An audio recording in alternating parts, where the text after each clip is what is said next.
تر 12 ڕۆژی جیهانی کەمەندامانە، ڕۆژێکە لەسەر تاسەری دنیا باشترین بڕیار و باشترین خزمەتگوزاری و باشترین هەنگاوی چارەنووساس بۆ کەمەندامانی دنیا ئەنرێن.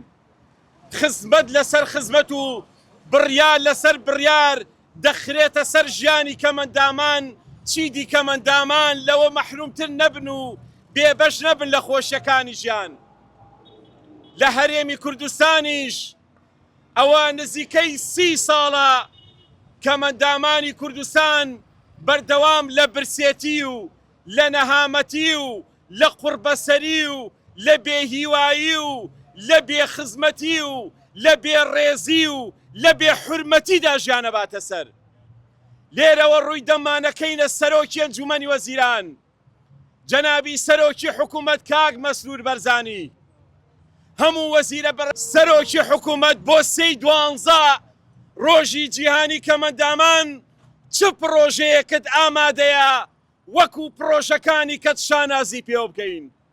پێ دەڵێین لە هەرێمەکەی تۆیە 120,000 کەمەندام چاوەڕێیە بڕیارێکی بۆ دەرکەیت، چاوەڕێی ئەوەیە ئەو 150,000 دینارەی بۆ زیاد بکەیت، چاوەڕێی ئەوەیە دەرگای کەمەندامون بکەیتەوە کە لە 2013ەوە 40,000 کەمەندام لە چاوەڕوانیدان، بەڵام بەداخەوە یەک کەمەندام تۆمار نەکراوە.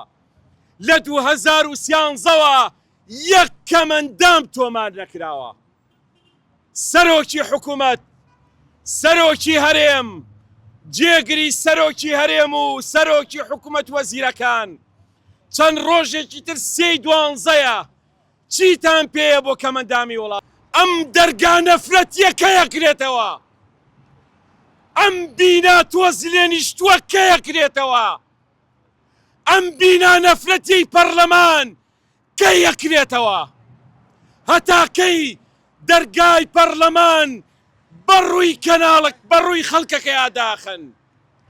ئەم بینایە، ئەم دەرگایە، ئەم شوێنە شوێنی چین و توێژەکانە، شوێنی خەڵکی کوردستانە. 1 ساڵە زیاتر داخراوە، بەسەیتر